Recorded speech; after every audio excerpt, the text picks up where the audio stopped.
Director Deutch, I will refer you to three specific agency operations known as Amadeus, Pegasus, and Watchtower. I have Watchtower documents heavily redacted by the agency.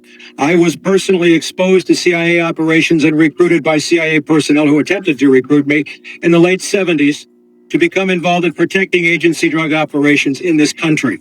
I have been trying to get this out for 18 years, and I have the evidence. My question for you is very specific, sir.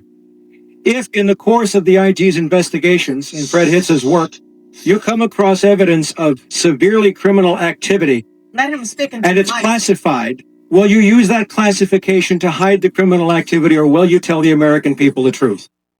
Let's step outside the Overton window and, for a moment, think mathematically about the implications of Mike Ruppert's decades-old challenge to CIA Director John Deutch, immortalized in the viral video. In it, Ruppert lays bare, with the cold steadiness of a man seeking neither applause nor revenge, but only the release of secret histories, his claim that covert CIA operations, code names Amadeus, Pegasus, and Watchtower, allowed narcotics to permeate American society. More than mere government bungling, Ruppert accuses the apparatus of the American state of using secrecy itself as the ultimate instrument of social engineering, protection of criminal activity, and large-scale destruction of African-descended communities via the drug trade. It's worth stating, serious scholars have long debated the extent of covert action as it relates to global drug flows, referencing historic operations in Southeast Asia, the Golden Triangle, the Iran-Contra affair in Nicaragua, and even allegations stretching to Afghanistan's heroin surge under U.S. occupation. Unlike conspiracy peddlers, Ruppert brought institutional memory, documents, and most damningly, personal experience as an LAPD officer allegedly burned for refusing to protect CIA operations. Corroborating patterns. While the official record maintains plausible deniability, multiple independent investigations and journalistic exposés have surfaced since at least the 1990s, tying government covert action to illicit finance and shadow economies. Let's talk Pan-African geopolitics. To understand the historical implications, look not at the surface, but through the lens of geometric power projection.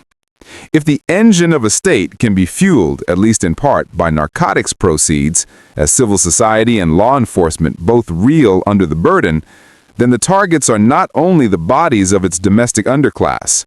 The very playbook by which 20th century Europe financed its colonial projects, selling opium into China for instance, is reoccurring, with America's black and brown populations as the substrate. For Pan-Africanists, this is not merely a tale of American policy failure. It's the recursive algorithm of empire, redirected inward. The same networks that traffic slaves and minerals now automate the dependencies of entire communities through chemical, social, and financial innovations. The knock-on effect? Depleted black communities in the U.S. and a persistent logic of dependency, surveillance, and covert destabilization repurposed globally. Witness similar issues in West Africa's cocaine corridor and in Afghanistan's nexus of narcotics and counterinsurgency. The refusal to allow certain hypotheses to even be entertained or investigated is itself a signature of what I call the embedded growth obligation of institutions, unwilling to confront their own incentives. When whistleblowers like Ruppert are marginalized or erased, it is not because the information is trivial, but potentially too big to manage. The very act of classifying criminality ceases to be about protecting national security and becomes a form of meta-criminality. A system so dependent on its dark mirror that disclosure would crash the social contract itself. In summary, Mike Ruppert's challenge is not about his personal story, nor just about American problems. It is about the spectral persistence of empire through any available vector, legal, illegal, technical, or narcotic. It's mathematics, it's history, and it's high time the Pan-African world stopped asking for permission to put all the terms on the balance sheet. If you want to see how power truly operates, do not merely follow the money. follow the things that can never be openly balanced in any account book: secrets, violence, addiction, and silence. Drugs throughout this country for a long time.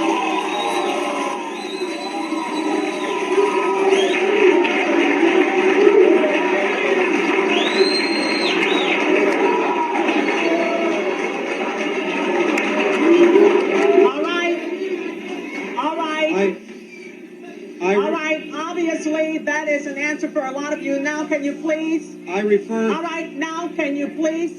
I refer direct. Wait a minute.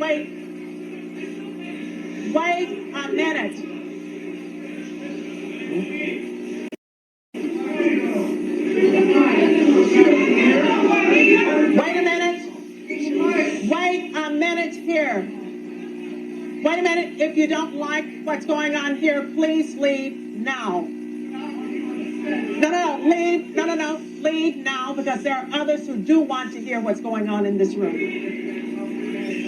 Will you please take your seats? I will come back to you as we roll back across to the center section. Director Deutch, I will refer you to 3 specific agency operations known as Amadeus, Pegasus, and Watchtower. I have Watchtower documents heavily redacted by the agency. I was personally exposed to CIA operations and recruited by CIA personnel who attempted to recruit me in the late 70s to become involved in protecting agency drug operations in this country. I have been trying to get this out for 18 years, and I have the evidence. My question for you is very specific, sir. If in the course of the IG's investigations and Fred Hitz's work, you come across evidence of severely criminal activity, Let him speak and it's classified, will you use that classification to hide the criminal activity, or will you tell the American people the truth?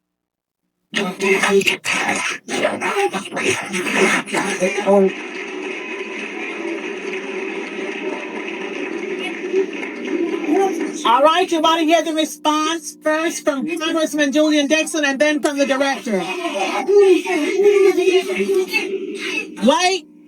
Wait a minute. From your, I'm sorry, sir.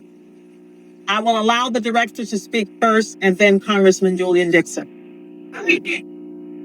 If you have information about CIA illegal activity in drugs, you should immediately bring that information to wherever you want, but let me suggest 3 places: the Los Angeles Police Department, Please.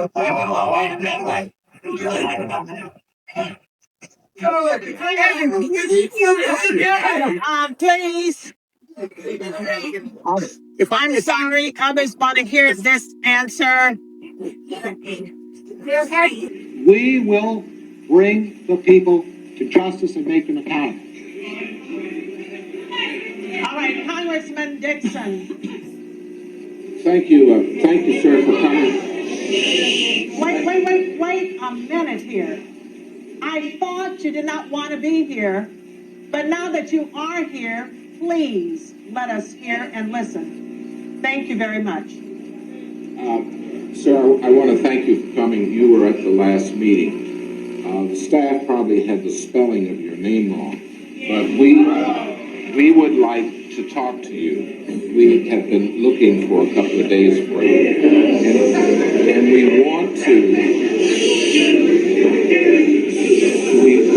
want to make sure that you contact the committee, because obviously you have some valuable information.